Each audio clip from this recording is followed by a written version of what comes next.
Madame la Présidente, Monsieur le Premier ministre, Monsieur le Garde des Sceaux, Madame la Ministre Aurore Bergé.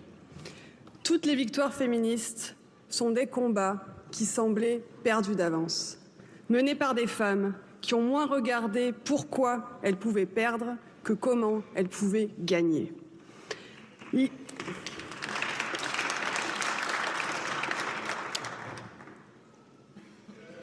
vous remercie. Il y a 1 an et demi, quand j'ai proposé à mes collègues au Sénat de mettre aux voix une proposition de loi transpartisane pour introduire le droit à l'IVG dans la Constitution, beaucoup m'ont dit « Oui, mais tu sais, n'est-ce pas, que c'est impossible. Jamais, jamais le Sénat ne votera pour introduire le droit à l'IVG dans la Constitution. » La semaine dernière encore, beaucoup pensaient que ce congrès était inaccessible, que le conservatisme serait plus fort.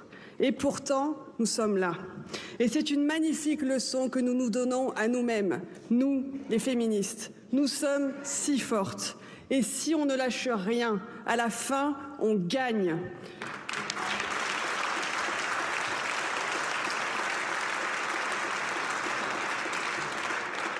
Du 17 janvier 1975, l'histoire a retenu Simone Veil. Je voudrais ici formuler un vœu, que du 4 mars 2024, l'histoire ne retienne pas un nom.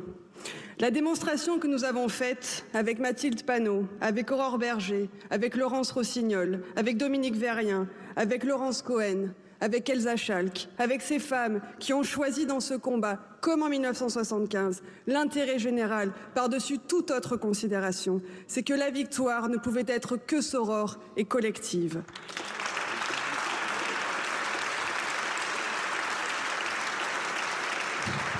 Elle est celle de toutes celles et ceux qui se sont mobilisés, célèbres, connus ou anonymes, celles des militantes et des associations féministes qui n'ont jamais rien lâché, qui nous ont fait confiance, qui ont mobilisé sans répit. Merci, bravo. Celle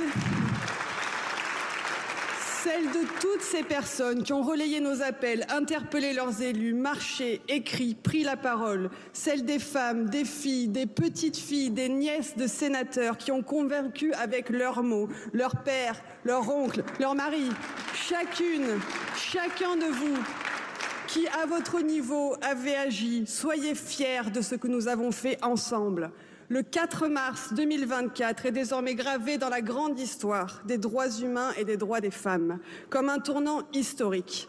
Alors que des siècles durant, l'exercice par les femmes de leurs droits inhérents à la condition humaine de choisir leur vie, alors que le simple exercice de ce droit leur a fait risquer la mort, alors que pendant des siècles, l'avortement a été honteux, caché, secret, tue, un mot que l'on chuchotait, la peur au ventre. Il s'inscrit aujourd'hui, noir sur blanc, au plus haut où nous pourrions l'inscrire, dans la Constitution. Par cet acte d'une portée juridique et politique sans précédent, la République française reconnaît aujourd'hui, solennellement, que le droit à l'avortement n'est plus une option, c'est une condition de notre démocratie, qu'il n'est pas de société pleinement démocratique, libre et égalitaire, qui ne s'interdise d'interdire aux femmes de maîtriser leur destin, qu'il n'est pas de société pleinement démocratique, libre et égalitaire sans la garantie du droit des femmes à disposer de leur corps, que la République française désormais ne sera plus jamais la République sans le droit à l'avortement. Et c'est un message pour toutes les Françaises et les Français qui tiennent tant à ce droit et qui réclamaient massivement son introduction dans la Constitution. Un message pour toutes celles qui ont connu le temps où le prix du choix pouvait être l'exclusion, la prison ou la mort, qui ont connu l'humiliation de la clandestinité, la douleur des curetages sans anesthésie, les cintres et les aiguilles. Un message à celles qui ont pleuré de joie, de soulagement, le 17 janvier 1975.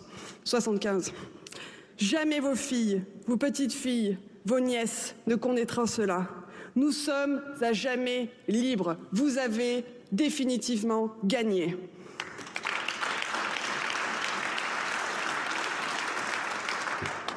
C'est aussi un message à tous les anti-choix et à tous les anti-droits.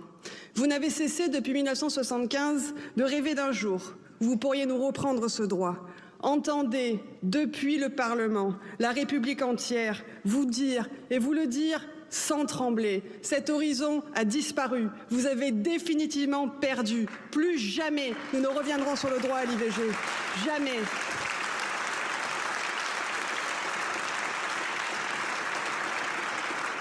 Mais c'est aussi un message pour le monde entier, un message aux Américaines, aux Argentines, aux Hongroises, aux Polonaises, aux Allemandes, aux Iraniennes, aux Marocaines, à toutes celles qui dans le monde vivent toujours ou de nouveau le martyre des cintres, la douleur des tricoteuses, l'angoisse de la clandestinité, la peur de la prison et le risque de la mort, à toutes celles qui craignent de les revivre, à toutes celles qui se battent pour acquérir, conserver ou élargir leurs droits.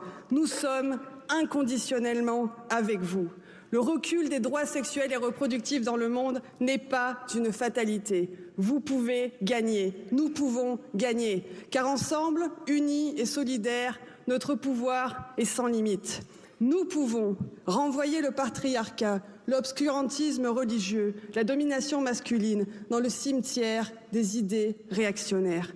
Nous sommes si fortes. Et si le pire n'est jamais incertain, le meilleur, lui, est toujours possible.